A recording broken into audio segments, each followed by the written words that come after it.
Ok, je vais enregistrer le travail ici. Runège-02.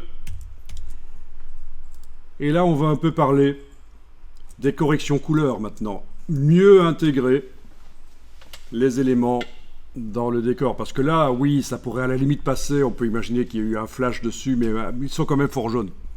Pour ce qui est de la luminosité, photo avec flash. Mais pourquoi est-ce qu'ils sont jaunes dans un décor qui est bleuté? Ça, c'est une autre histoire.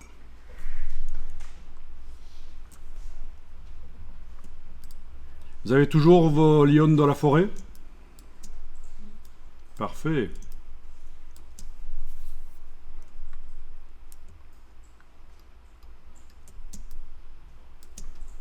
Donc, on va tenter d'intégrer mieux les lions dans la forêt. On va commencer par celle de droite. Vous avez son groupe qui est activé et qui est fermé. Parfait. Alors on va mettre un calque de réglage, c'est-à-dire quelque chose qui se met au-dessus du groupe et qui va modifier l'aspect du groupe. Un calque de réglage. Donc on ne va pas modifier directement les pixels, on ne va pas faire ce qu'on appelle du destructif dans Photoshop. On va faire du non destructif. On va mettre quelque chose au-dessus. Un peu comme si dans la vraie vie on prenait une photo et on met par-dessus la photo un plastique transparent coloré. La photo se colore, mais en réalité en dessous du plastique elle n'est pas changée. Ben, c'est le même principe ici. Donc vous allez sur l'icône ici, choisir, on va aller directement vers ce qu'il y a de plus pro, les courbes.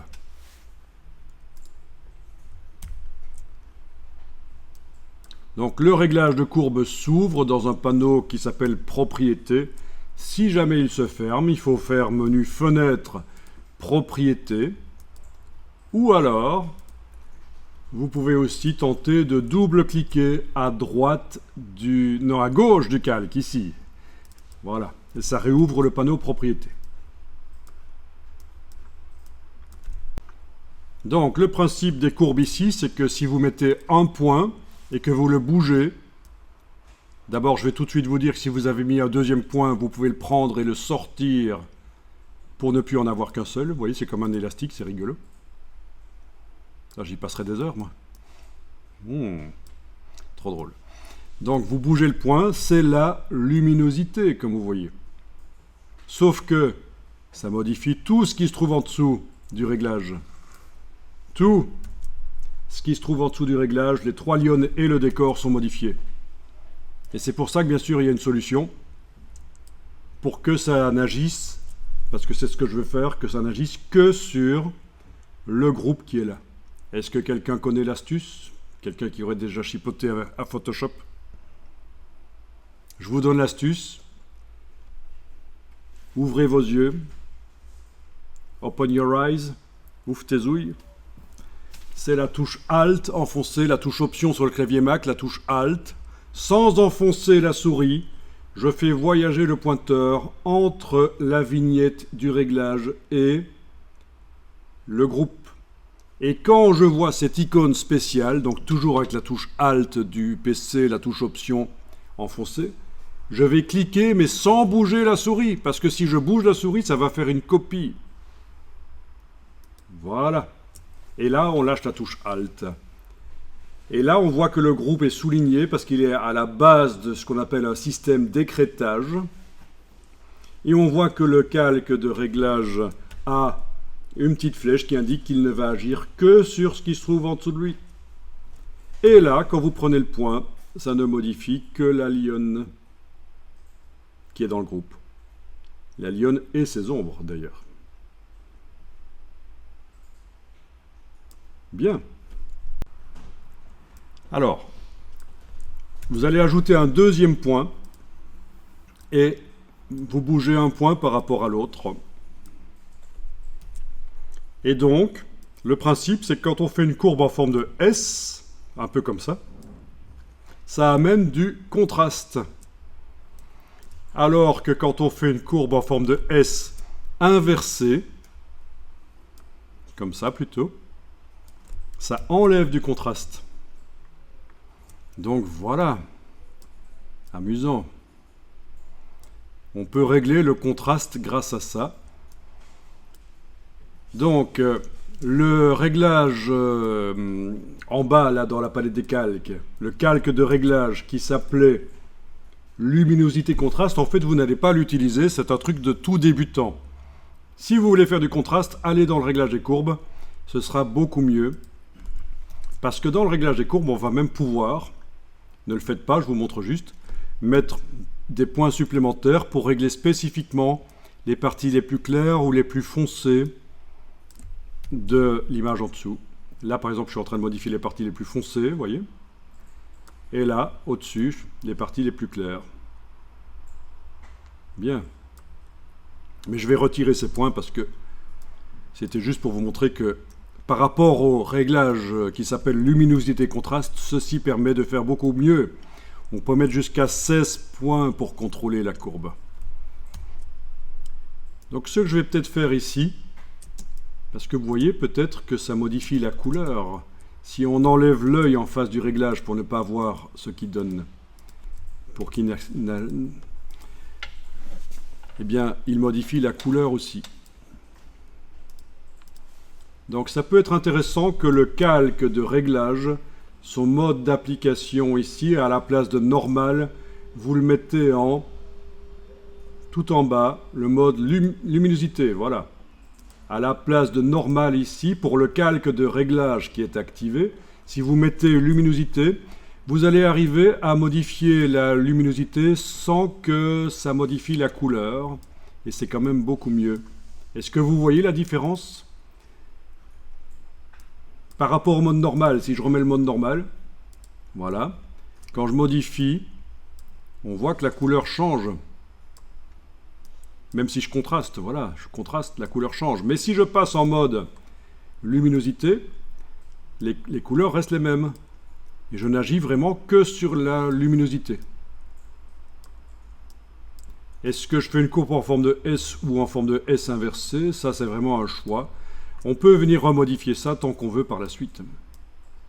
Comme ça, je vous ai montré donc le réglage déjà. Ça peut aider. Là, je viens de diminuer le contraste en faisant légèrement du S inversé. Si j'enlève l'œil en face et que je remets, je vois que j'ai enlevé du contraste. Le contraste, tout le monde voit ce que c'est le contraste. C'est la différence. J'ai réduit les différences. Et vu que le décor est assez fade, ça peut aider à intégrer. Voilà. On va sauvegarder.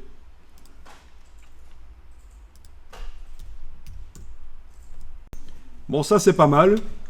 Alors, dans le même réglage, il est possible de descendre sur chacune des couches rouge, verte et bleue pour aller modifier la couleur. Mais, moi je vous conseille de le faire dans un deuxième réglage que vous allez ajouter, en fait ici. Vous allez ajouter sur le groupe ici, oui, non, gardez ça activé parce que quand on crée un nouveau calque qui se crée au-dessus de celui qui est actuellement activé, donc je vais mettre par-dessus celui-là un nouveau calque de réglage de type courbe. Voilà. Et touche Alt et je l'écrète.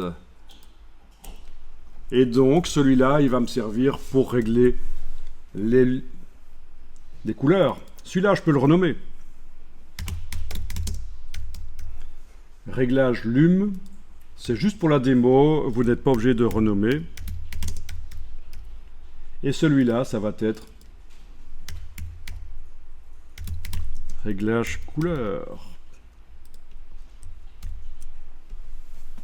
Il y a bien sûr plein d'autres réglages couleurs dans Photoshop. Vous avez balance des couleurs, teinte, saturation, plein d'autres types de réglages couleurs. Mais celui-là, il passe partout et est très professionnel. Il permet de faire beaucoup de choses, de réglage courbe. Alors, vous travaillez sur le réglage du dessus et vous allez descendre sur chacune des couches, rouge, vert et bleu. D'abord la rouge, quand vous mettez un point et que vous le bougez, ça augmente la quantité de rouge, vous le voyez. Et quand vous baissez, ça devient bleu cyan. Pourquoi? Parce que le bleu cyan, bleu verdâtre en fait, c'est quand on mélange les deux autres couches, vert et bleu. Je vais remettre le point à peu près au centre et je vais maintenant sur la couche verte. Même principe, quand je monte, ça devient verdâtre. Quand je descends, ça devient rose magenta. Parce que rose magenta, c'est fait avec les deux autres couches, rouge et bleu. Je remets à peu près au milieu. Je vais sur la couche bleue. Quand je monte, ça devient bleu. Quand je descends, ça devient jaune. Parce que le jaune, c'est fait avec du rouge et du vert. Ça paraît bizarre, mais souvenez-vous, on est ici en mélange de lumière. Donc, si je vais chercher un petit schéma qui est censé montrer de manière simplifiée toutes les couleurs visibles par l'œil humain, on voit que quand on perçoit du jaune, c'est qu'on est entre ce qui est vert, ce qui est perçu comme étant du vert et ce qui est perçu comme étant du rouge. Il est là, le jaune, parmi toutes les couleurs visibles. Ça, c'est le diagramme de chromaticité. C'est quelque chose qu'on voit souvent dans les magazines. Ça sert notamment à comparer des performances de différents appareils, comme c'est le cas ici. Appareil photo, moniteur, tout ça, on peut comparer les performances grâce au diagramme de chromaticité. Mais moi, je l'ai utilisé pour vous montrer le schéma de la vision humaine et on voit bien que le jaune se situe entre le vert et le rouge parce qu'on est en mélange de lumière. Donc pas d'inquiétude, c'est tout à fait normal. Alors là, on est censé bouger dans chacune des couches les points pour obtenir la bonne couleur. Donc il y a un raccourci que vous voyez, Alt, donc c'est option 3, option 4, option 5. Donc je peux rapidement passer avec Alt 3, 4, 5, je peux passer rapidement d'une à l'autre.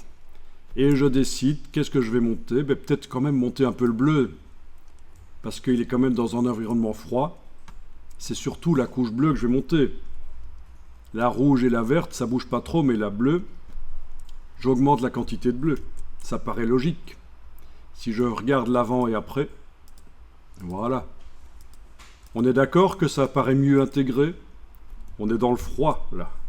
Voilà.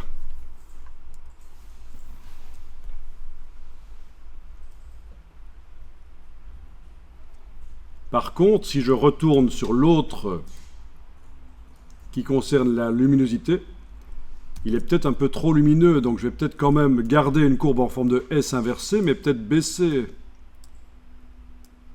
Donc je règle à la fois le contraste et la luminosité. Voilà.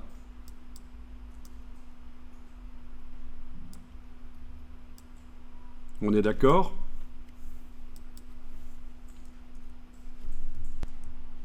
Et alors on a encore un problème, c'est que il y a des points blancs très lumineux sur le lion, alors que le décor est terne. Et donc rien ne m'interdit de redéfinir les parties les plus claires. Vous voyez la gamme de gris ici. La partie la plus claire est sur le dessus. Je vais faire en sorte que ce qui est clair devienne un peu plus terne. Et ça, je vais le faire en prenant l'extrémité ici. Voilà, je vais montrer en ayant ceci en grand.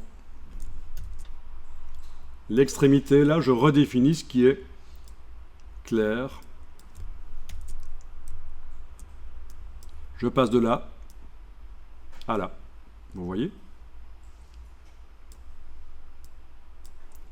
Il est techniquement possible de faire la même chose avec les tons foncés, mais dans ce cas-ci, ça n'a pas d'intérêt. Ok. Là, je vais vous laisser à l'œil positionner vraiment tous les points comme vous le souhaitez.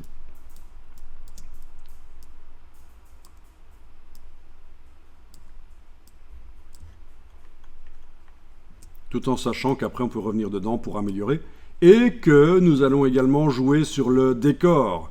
C'est ça l'astuce. Quand on veut intégrer un élément dans un décor, il faut modifier l'élément, mais il faut aussi modifier le décor.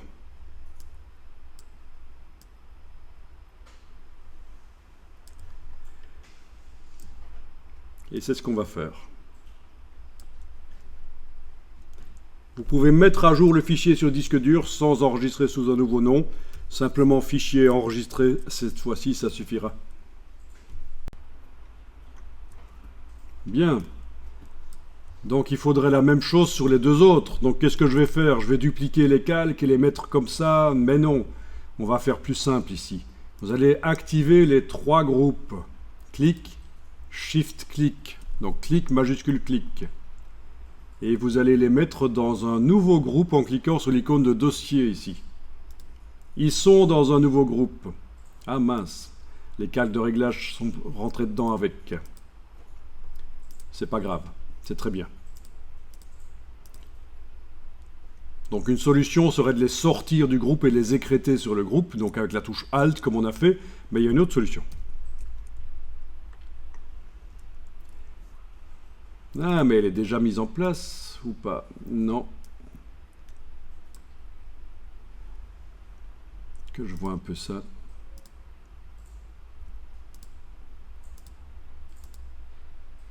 Ah, il est toujours écrété en fait. Ok. Oui, on va faire la version simple, sinon ça va vous embrouiller. Est-ce que vous avez réussi à grouper ensemble les trois groupes? Voilà, vous ouvrez ce super groupe en quelque sorte. Vous sortez le réglage du groupe comme ça. L'autre aussi, comme ça. Voilà. Le réglage couleur doit être au-dessus, oui, c'est ça, il est au bon endroit du réglage d'humidité. Et donc, ces deux réglages, si je les active ou désactive, vous voyez qu'ils modifient tout. L'idée, c'est qu'ils ne modifient que les lions. Donc, déjà, est-ce que tout le monde a réussi à sortir ces deux calques de réglage du groupe? Touche Alt, clic, touche Alt, clic, et voilà. Vous avez les deux réglages qui n'agissent que sur le super groupe. Et voilà. C'est déjà pas mal. Au niveau intégration, on a vraiment pris deux extrêmes là. Hein. Un lion qui était dans la savane bien éclairé par du soleil et une forêt norvégienne terne.